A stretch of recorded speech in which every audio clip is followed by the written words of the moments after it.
Assalomu alaykum hammaga. Bugun sizlar bilan o'tdan pichak tayyorlaymiz. Mana ikki xil shaklda tayyorladim. Qaysi ma'qul bo'lsa tayyorlashingiz mumkin. Xamirni men lekin qorib oldim. Tayyorlab olgandim. Ozgina tindirib, hozir yana bir mushlab, keyin zuvolalarga ajratib qo'ydim. Xamirimiz oddiy обычный bitta tuz bilan suv ketadi. Yaxshi yoyilishi uchun bir qoshiq salatni moy qo'shib yuborgandim. Mana hozir xamirimiz o'zi tayyor bo'lib qolgan. Zuvola qilib yana ozgina tindirib qo'yamiz. O'timizni ham mana yuvib, to'g'rab oldim. Hammasini tayyorlab ismaloq qo'shdim. Ismaloq eng ko'p ismaloq to'g'rab qo'shdim. Ozginagina chesnok, lavlagini bargi bor edi, ozgina shuni qo'shdim. Va zelen, piyoz. Bularni hammasini tuz va salatli masala bilan aralashtirdim. Birinchi o'rinda piyoz solib, ozgina taxlamini ochib olamiz.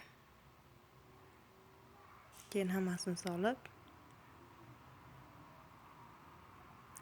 xohlaganlar tabga ko'ra tuzini ko'proq, kamroq, murch qo'shishi mumkin, qalampir qo'shishi mumkin. Lekin tuz bilan moy aniq qo'shiladi.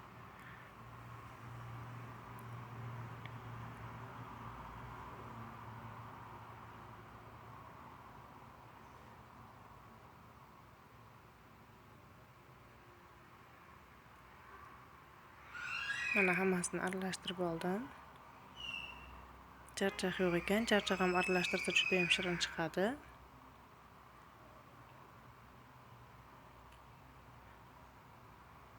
Xamirimizni yoyishni boshladim. Kichkina zuvola qilgan ekanman. Ikkalasini qo'shib bitta qilib yoydim.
Xamirlarimizni ko'rganingizdek to'rtburchak shaklda kesib oldim. Bir qarich o'lchab.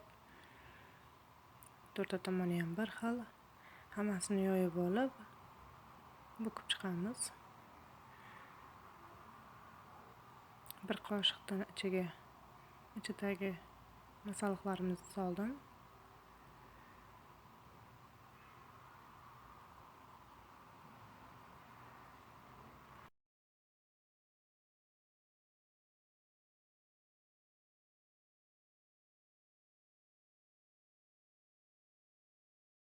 Mana bu kuchni boshlaymiz. Ikkita tarafini bir-biriga yopishtirib, 4ta chetini bosamiz va bu tarafini ham yopishtirib, patnosga, chapachasiga qo'yamiz.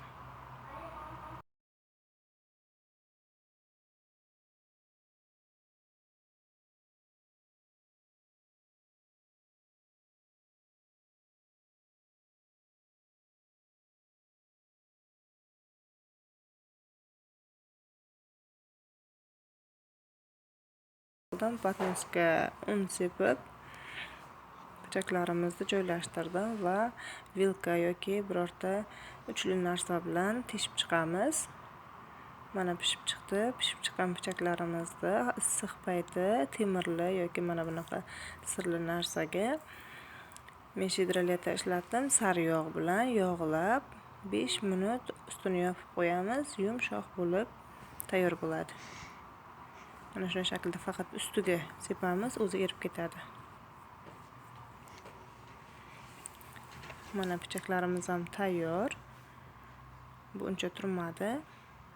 Endi keyingi bukilishini ko'rsatmoqchiman. Bunga kraxmal yordamida men xamirlarimizni yoyib oldim. Kraxmal yordamida ham tekis, umuman yopishmaydi. Mana buni alohida yoydim, chunki bunga kichkina zo'la kerak. Ikkalasini bitta qilib yoydim birdaniga. Bir vaqt o'zida.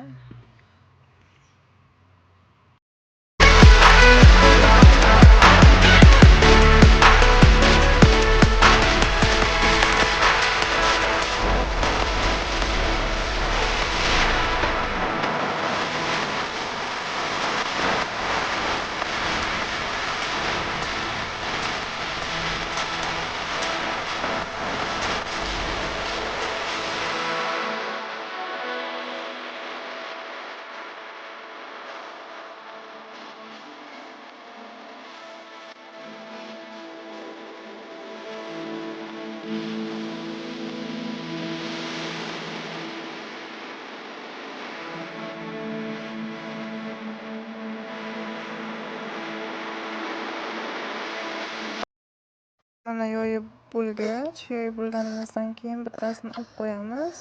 Bittasini ustini yaxshilab yog'laymiz. Xohlagan yog'dan ishlatishingiz mumkin. Men uydagi bor aralash yog'lardan foydalandim. Hamma joyga bir xil qilib surtamiz va xuddi ragalik shaklida o'rab bukamiz.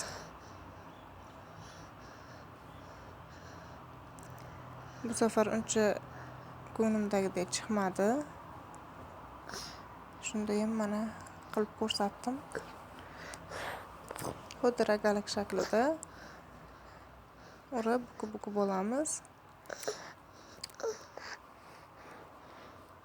Ustiga esa tuxum, sedana yoki kunjut xohishga ko'ra sepib pishirib olamiz. Mana azizlar, pichoqlarimiz tayyor.